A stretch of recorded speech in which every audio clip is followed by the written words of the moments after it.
Hello and welcome back to another episode of Beyond the To-Do List. I'm your host, Erik Fisher, and this is the show where I talk to the people behind the productivity.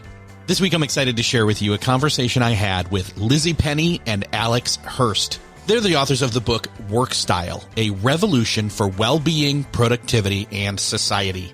You may have heard the term workstyle at some point in the past. I thought I was familiar with it too, but come to find out they coined it a while ago, in fact, but it's not as permeated into our productivity language as I thought.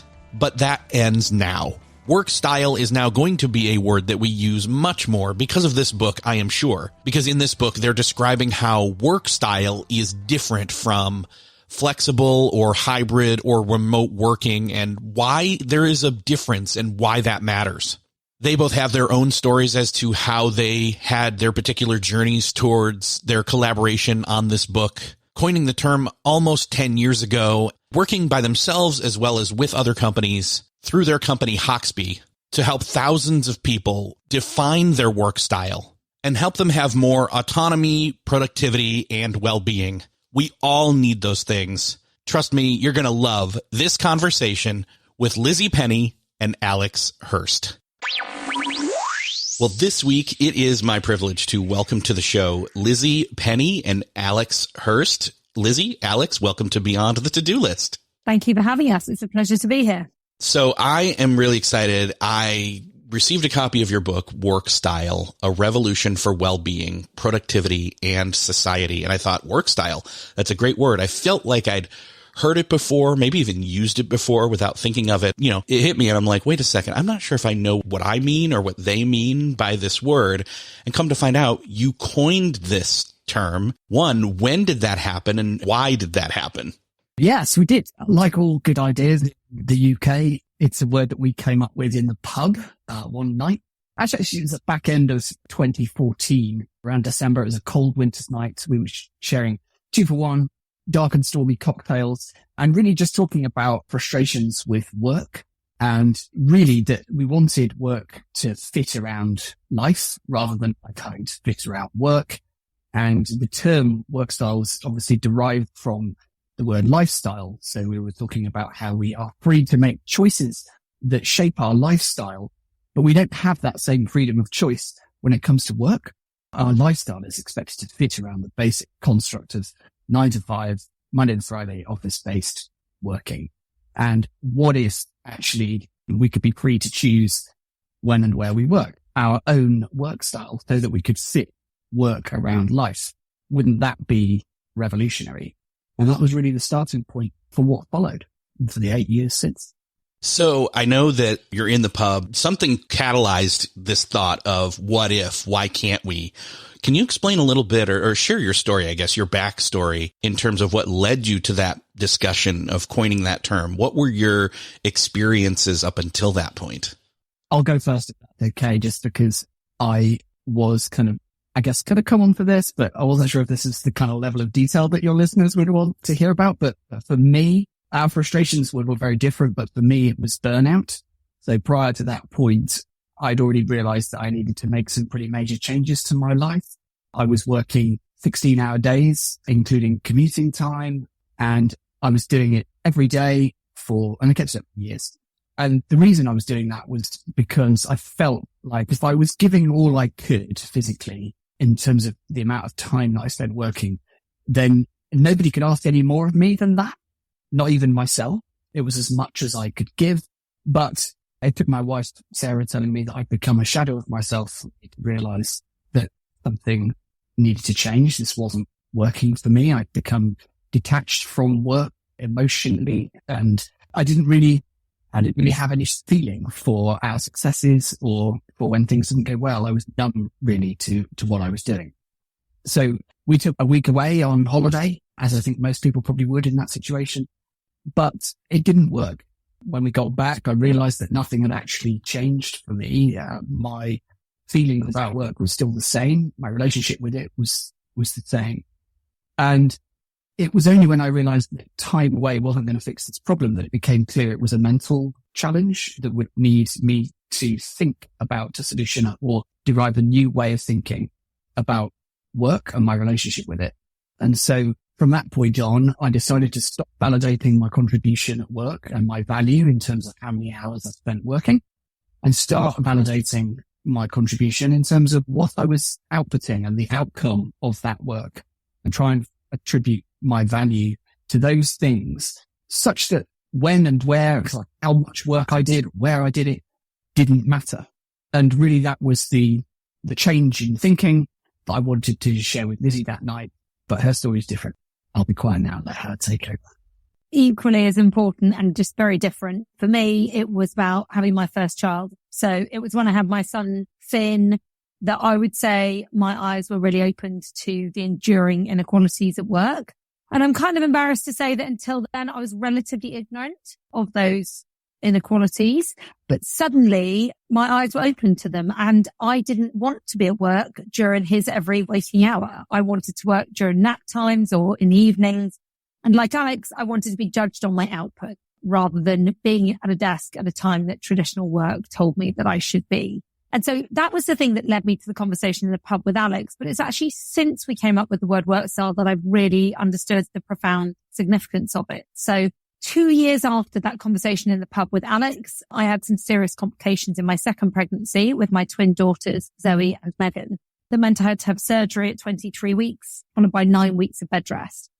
And being able to work during those 9 weeks and being able to escape into my digital working world was just transformative for me. And it just helped to pass those really long, anxiety-ridden days at home on my own. And against the odds, both our daughters survived. And the day we brought them home from hospital and couldn't even begin to fit their double pram through the front door of our London flat, we decided it was time to move across the UK to the countryside. And I was able, with no disruption to my career. And actually, fast forward 2 years from there, and out of the blue, I was diagnosed with breast cancer in 2020. And as you can imagine, that turned my world upside down. But again, Workstyle working with my outlet, it helped me to pass the hours in the chemotherapy chair. It helped thoughts of cancer not to fill my head and the cancer diagnosis not to define me. And almost unbelievably, since then, my husband's been diagnosed with cancer. And so now I've set my work around supporting him through his treatment, managing the side effects of my medication, looking after 3 small children.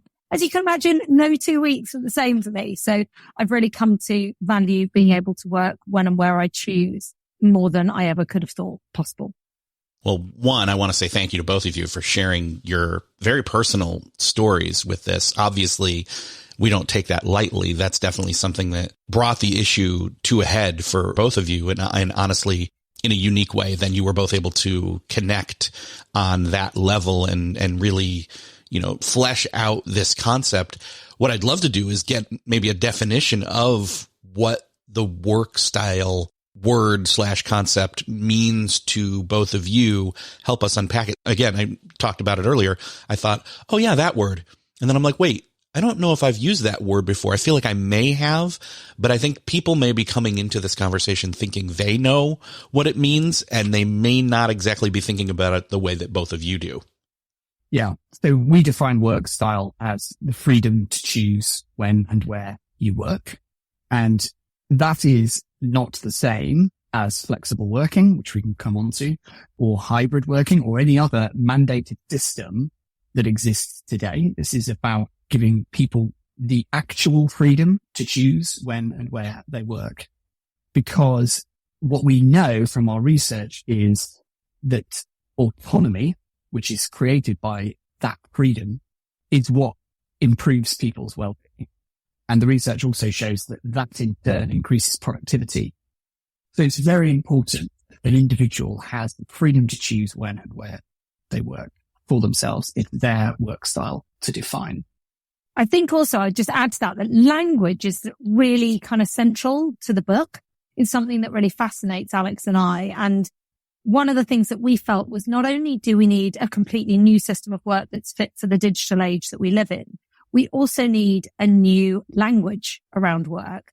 And we wanted to move away from this kind of legacy of language, the language of work being something negative, labor and travail and all of these words come from a very negative place, but also things like shirking from home, being a part-timer, being a flex pest. There are lots of negative connotations about working differently from the 9 to 5, 5-day a week working day, which is grounded in, 200-year-old industrial age thinking.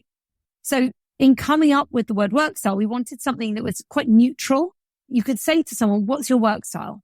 And you're not prejudging what that is. And what was really fascinating was when we first came up with the word, we tried just using it in conversation, just as an experiment. And whenever we used it in conversation, people would then use it back to us. They very naturally adopted it. And so I think for us, that was proof that this is a word that we all need and that should hopefully be adopted into the wider vernacular. I love that. I think that's why I felt a familiarity with it, even though I don't know that I had been using it regularly up until the point of seeing it on the book cover or in the emails, but it felt natural. It felt right. And I think to your point, I think it feels like it connotates this, oh, you have a work style and you have a work style and everyone has their own work style, which is inherently what's kind of built into the meaning of the word. I'm curious, to go along with that idea of sharing it and using it in public. So for others that may not have had those type of experiences, but can definitely relate to the concept you're talking about of work style, how do you start to introduce that? How does that look like in terms of you have the terms obviously you bring up the term productivity, which is what this show's all about. Also well-being and work style in a, work-life balance that many more people are familiar with that phrase, but it's not just all about that. In other words, what was it about the current workspace or workplace or world of work, I guess, at the time of coining the term that dictated, no, we need to do this. Like this is the moment. What's that context that you saw in the world for everybody, not just yourselves? I mean, I think for us, 3 big things were happening in 2014 when we had that conversation in the pub. And we often say, why didn't we come up with this earlier? But in truth, I think the conditions just weren't there for us to have done that. And so the 3 things that were changing were technology, demographic changes, and independence. So the first was technology. And, certainly we don't need to talk to your listeners about changes in the portability of hardware or the prevalence of Wi-Fi. But the thing that really changed in 2014 was that for the first time we could tether to our mobile phones as a personal hotspot. And that meant that work went from being a place that we went to being a thing that we did whenever and wherever we could find space for our laptops, certainly for those in the knowledge economy. And we can come back to that.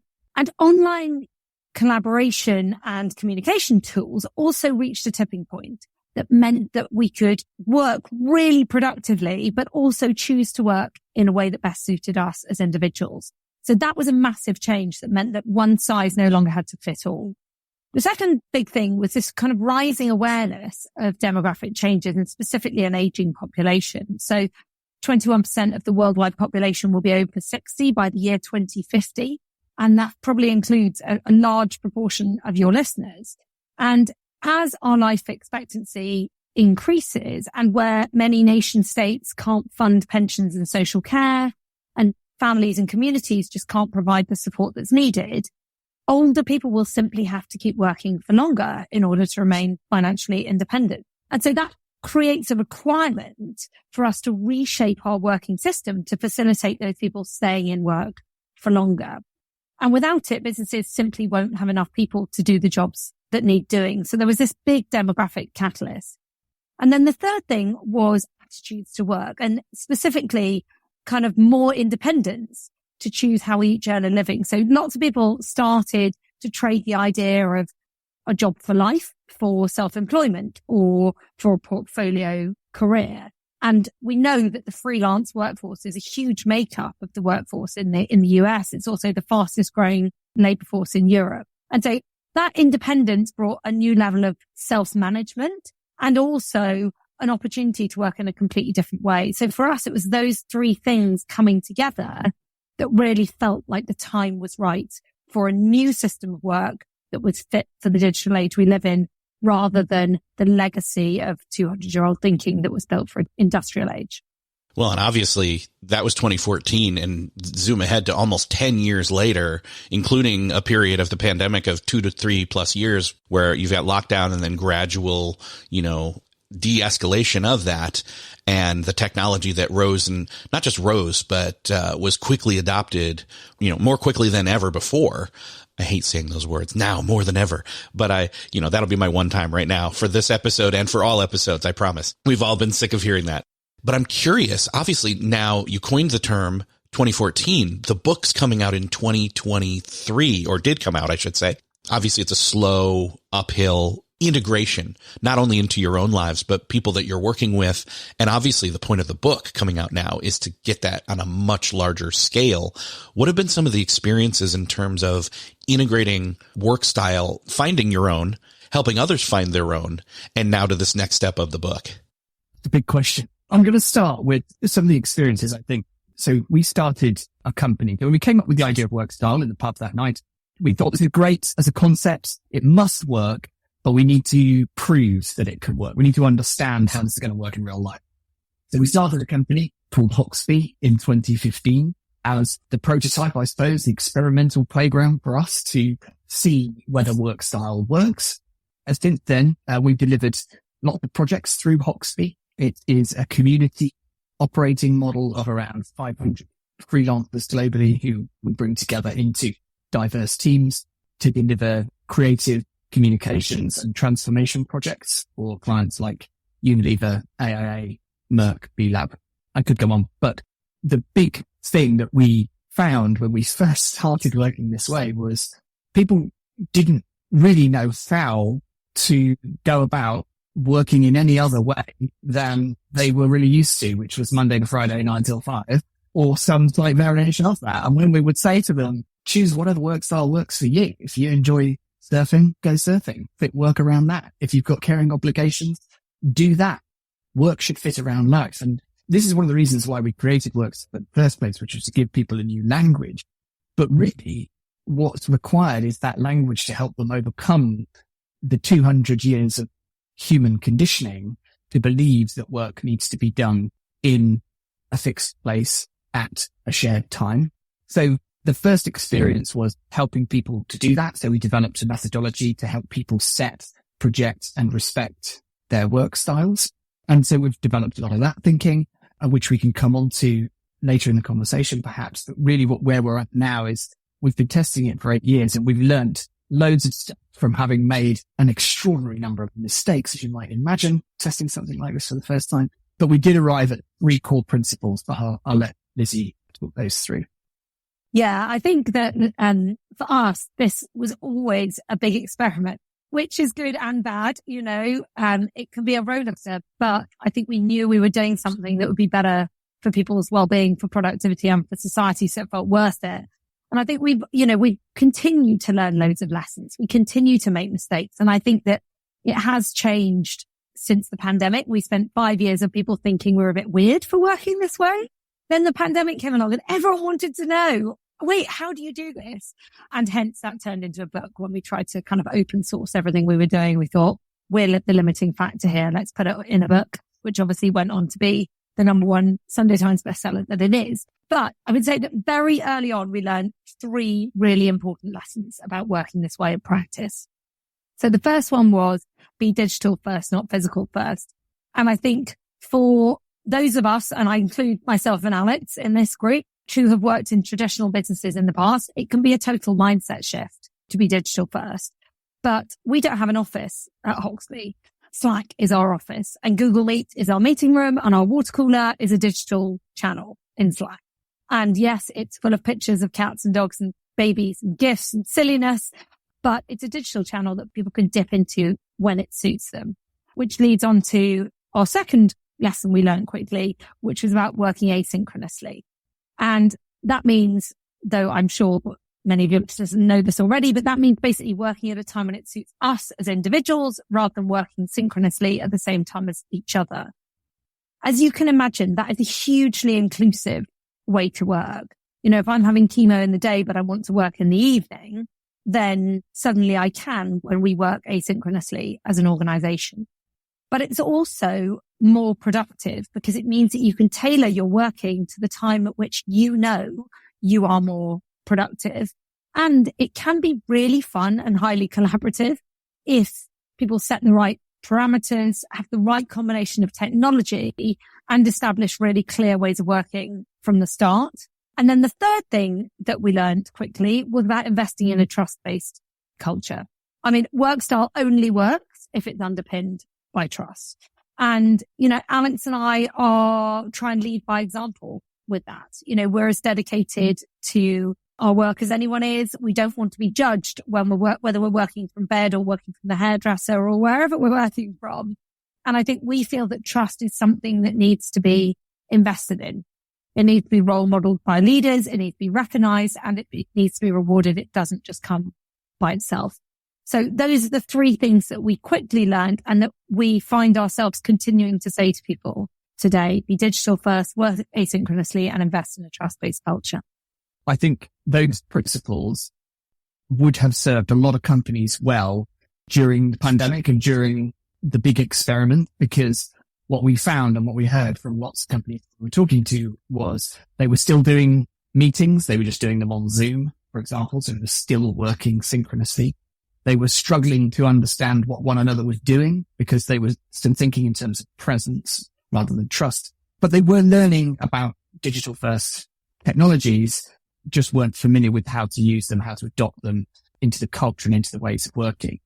And I think the other thing to consider, and the thing that builds on those three as conditions for Workstyle to succeed, is the behavior of people, in so much as if you give people autonomy, then with that autonomy comes a newfound accountability for output and delivering what you say you're going to deliver.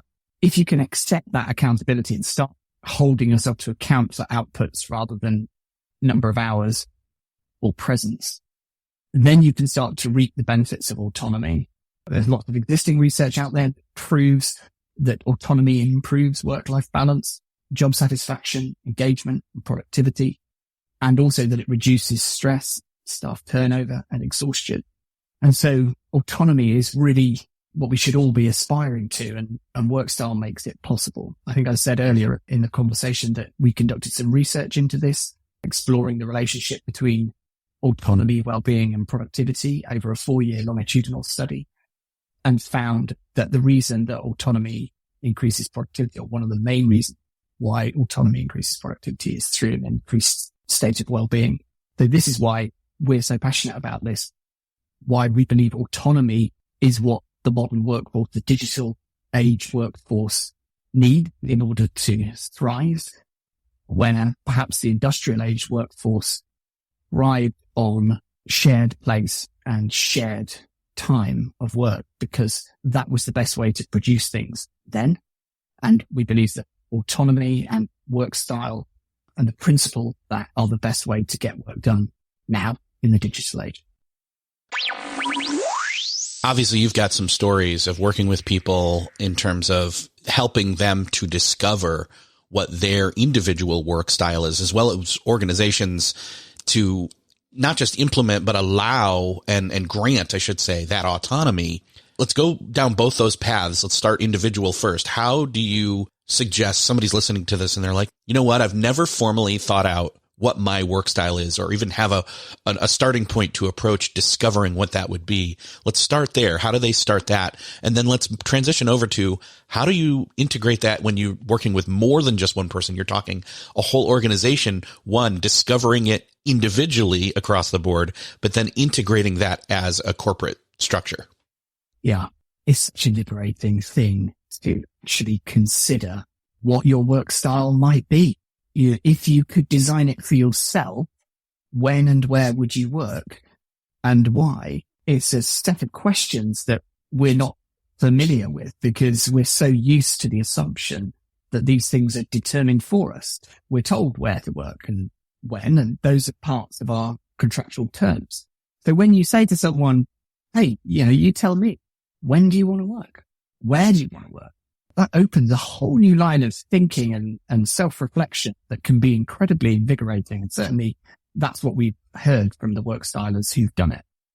And the book helps people in a lot more detail than I could talk about now in going on that journey. But really, we split it into 3 phases. We start with set your work style. and then project your work style, and then respect your work style. So for an individual, set, project, respect.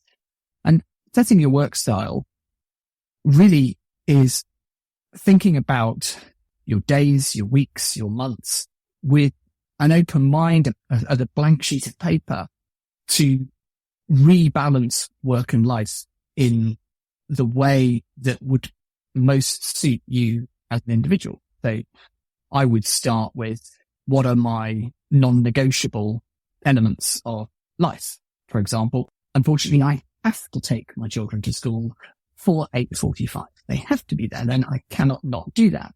So that becomes a fixed part of my work style, as does the fact that they finish at 3. So there are some things that we have in life that are non-negotiable, and there are many, and they are all different for each of us. So what we would suggest doing is starting with those, and then looking at, okay, what are the similar non-negotiable elements of work in terms of time and place? What am I tied to? And where do I have actually more freedom than I'm probably drawing on at the moment? And identify where that fits within any given day or week. It's interesting to think in terms of a whole week as well, because some people might want to work a weekend if their partner, for example, is around, but perhaps isn't around during the week. Everybody has an opportunity to work at a time that suits across 24 hours a day as well. Some people like working in the evenings. If their partner works shifts, they might want to match their work style together. So thinking about those things in life that shape when and where work gets done is the best place to start, and think about what you're responsible for, what you're accountable for, and whether that work style will enable you to meet those accountabilities. And then once you've set your work style and you know what it is, then project it. And a big part of this is speaking it into existence, just telling people and feeling okay to say that. My work style is I work 9 till 3, but I have an hour for me in there. And that's so that I'm around when my kids are at home. They don't even know I work. They think I'm some sort of DIY guy. Most of the time when they see me, I'm fixing shelves or doing something around the house, which is great. But the point is, talk to people about your work style. Tell people what it is. Put it in your status or put it in your email signature or whatever means of communication you're using. Communicate it. Speak it into existence, and that will help you with the final pillar, which is to respect it. Respecting your work style can be one of the hardest aspects of this, because it's about embedding routine, so having boundaries, understanding, setting your own boundaries, knowing when to say no, and really having clarity about what your work style is and why you do it, and communicating that to people is a really great place to start. And we often find that people are very good at respecting other people's work styles as well. We're people pleasers by nature, but they're perhaps less good at respecting their own work style. And so we suggest putting things in place to help nudge those boundaries and nudge the behavior towards your work style. For example, you might want to schedule time to go to a class or at the gym or go to the supermarket. And those times might be an unusual time to force you into new thinking and into new behaviors. And those things can help you to reimagine how you live and how you work and start to individualize work, which I think we've kind of touched on so far in the conversation, but perhaps haven't nailed specifically down so far, which is that this is about individualizing work.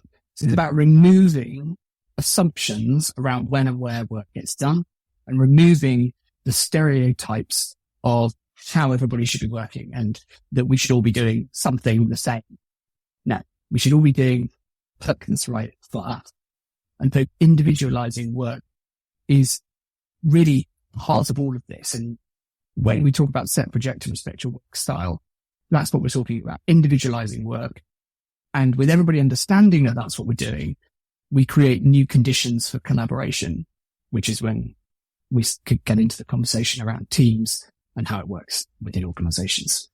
Well, and one thing I want to call out, and we've addressed on this show in the past and may be helpful here to bring up, there are other factors beyond external where you have obligations to kids or caregiving or illness or physical qualities, etc. And it comes down to, oh, I am an early riser, or I am better suited to do tasks in the evening, or certain tasks at certain times of the day that are just more appropriate for myself. And in fact, right now we're having this conversation. I'm recording super early in the morning, and for you, it's in the early afternoon. There's time zone. So autonomy / I'm trying to think of what the right word, but just spread outness of organizations also factors in.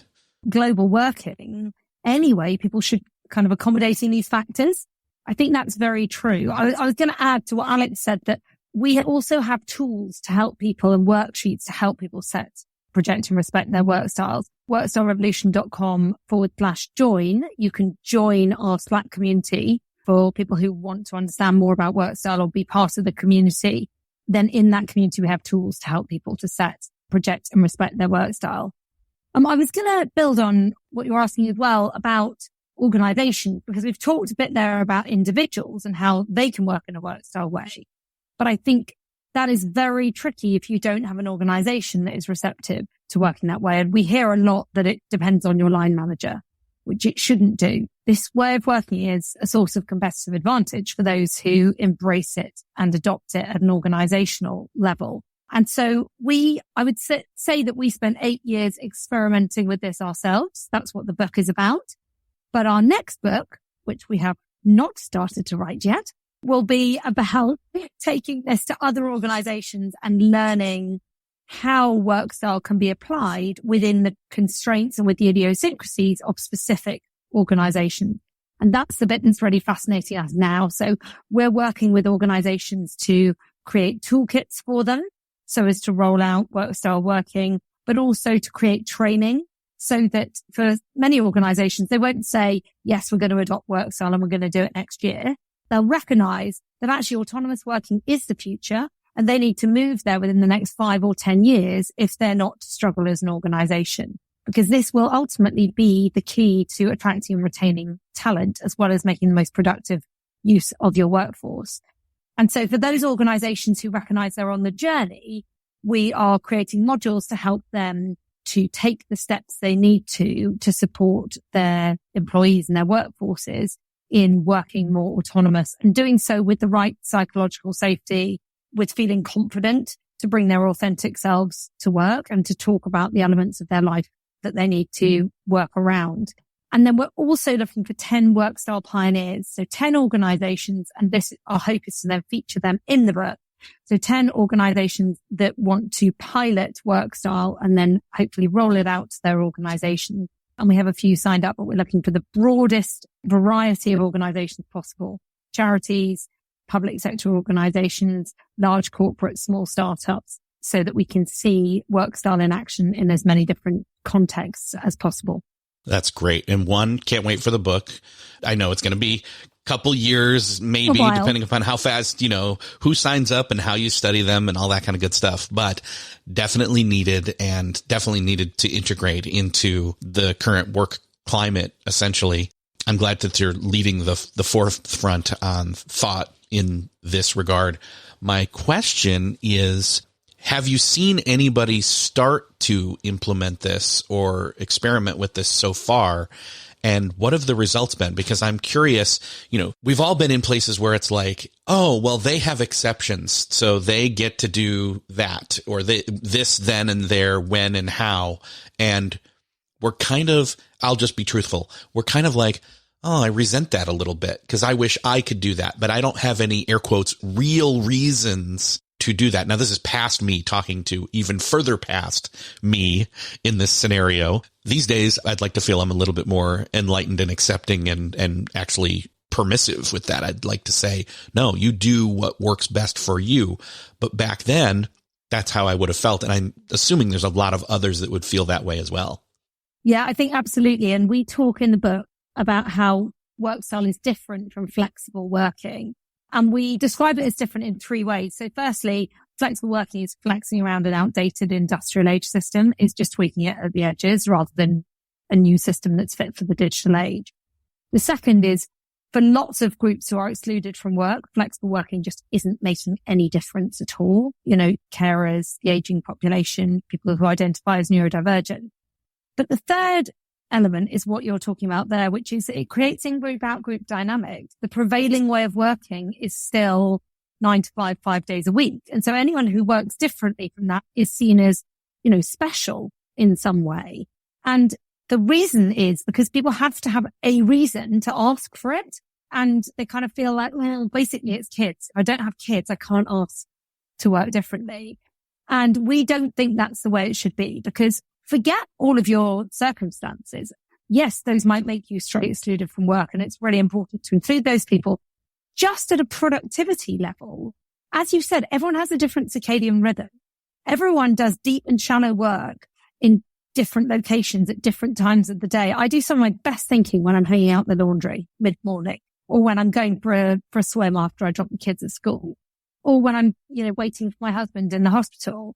It doesn't mean that I'm not working. It means that I'm resting my neural pathways to make new connections, and I'm doing creative thinking. And so I think, as Alex says, this is about individuality. This is about recognizing that we each work in our own way and work most productively in our own way, and empowering us to each look after our own well-being in doing so. So for us, I think it's the combination of those things, but it therefore needs to be a system that is universally applied, rather than it being something where someone says, oh, can I work in a Workstyle way? For us, this isn't about the single person. And the organizations where we've seen it work really well are where there's a clear champion of Workstyle working, particularly at the senior level. And they then make it something that's available for everyone. And where Workstyle documents are public on a shared intranet or something that's visible for everyone, and where they use the right language and have the right culture to underpin it. So yes, we have seen that in organizations, and it's transformative in terms of both productivity, but also in terms of the human level that people get to know each other on. Because suddenly you know what's going on in someone's life, where before you were expected to shut that off and keep that out of the work conversation. I think that's one of the most important parts of it that Lizzie's just touched on at the end there, which is by having a work style and by communicating it to one another, we connect with each other in a way that we've never done before. We start to understand the lives that one another is living when we're not messaging each other or talking to each other about work things. And that connectedness has been probably the thing that the more advanced organizations would say has been transformative. And by that, I mean organizations who are already working digital first, asynchronous, trust based, but looking for something more in terms of cultural gain. So even for those organizations, being able to unite people to a deeper level, which you wouldn't think is possible actually, because a lot of the criticism we get is, how can you possibly connect with one another if you're not sitting in the same room? It's surprising, but it is the case for a lot of those organizations. For me, as a middle-aged white man who probably is the last candidate for civil working within a traditional organization, I have found that working to my own work style has been truly transformative for my mental health. I haven't really talked about what's happened since reaching burnout and since working in a work style way. But for me to be able to fit my work around my life and to work in a way that's better for me has seen my mental health improve steadily year on year. And that has been great for the quality of my relationships with my wife and with my kids. And it's also been transformative for the quality of my work. So even for people who think they don't really need to work in a different way, the reason for that is because they're not yet exposed to the benefit of it and haven't yet felt how good it can be. So it's something of an unknown, but having lived through it, I can say that I would never go back. Yeah. And there's a lot of people probably that are in the same boat where they're starting to feel that uneasiness to varying degrees. And again, they may not have experienced burnout or other family complications, personal or otherwise, but they just know something's off. They're living in an outdated system. What is some guidance that you would give maybe to somebody who wants to transition to living out a work style and determining that, but they're not sure where to start? The first thing I think we would say is to read the book, because I think it provides, certainly for us writing it, and we'd already been working this way for 8 years, it provided real clarity on just how robust the argument for working in this way is. The second thing we would say is use the word Workstyle to the cat or the dog or to a friend and just try it out for size. And then the third thing would be speak to others in your organization about starting to work that way, whether you want to be part of a pilot or whether you're in a leadership position and you can create the change yourself.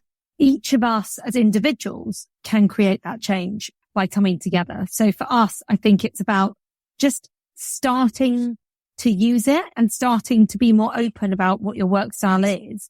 Because also, if you create your work style document, even if you don't share it with someone at work, you then do have a clear idea of what's in your mind of the way you would like to work. And then you can start to, I think, reframe your thinking about your own working practices. Yeah, even if you can discover your own personal work style, even if it's not something that others may be ready to fully accommodate, there are still ways for you to have agency in your own, using your own work style to, oh, well, I can gain a half hour here, or I can flex. And it's not just flexing, but I'm using simple terms here. You can flex this and it makes a huge impact and you didn't even consider it before, but now you are. And that's just one step. And then there's another. I mean, there's probably a good 5 to 10 things anybody could do that doesn't have anything to do with your team or your, who you report to or whatever, that just optimizes yourself as a starting point. Absolutely. Absolutely. And sometimes that can feel a bit selfish. I think we're all very good at doing what we're told and pleasing other people. We're very bad placing value on things in our life that work or absolutely mandatory. We find it hard to place value on the time that we might need to go to the gym, for example, or to eat a good meal or to go to bed early. There are things we could prioritize for ourselves above work, which I think is helpful as an exercise to start doing, to start thinking about, okay, what is actually important to me? And how can I start to make those things a bit more important than what I'm doing for my work day-to-day? Yeah, it's going to make a huge impact, I think. And I just know that as more people get into this book, and ideally the next book as well, but as you're continuing to work and make this a more just standard word in people's vernacular, it's going to make a huge impact. I'd love to drive more people to the book, obviously. Can you share where people can connect with you as well as grab or get a sample of copy of, what's in the book? Also, the URL for the Slack that you were talking about earlier. Yep. So the book's available from Amazon.com and all good bookshops. There's a lot more detail about everything at workstylerevolution.com. And if you go to the join page there, you can see a link to join the Slack community. And please do connect with Alex and I on LinkedIn or follow us on Instagram. We'd love to hear your thoughts on the book. And we recognize that not everyone will love this book. The point is, it's a starting point for a conversation about a very different future of work from the one that we live in now.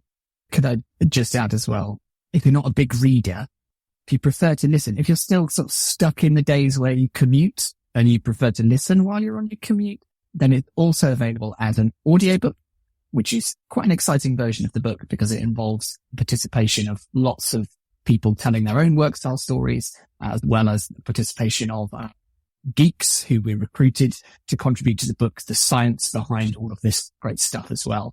So if you prefer an audiobook, it's on Audible too.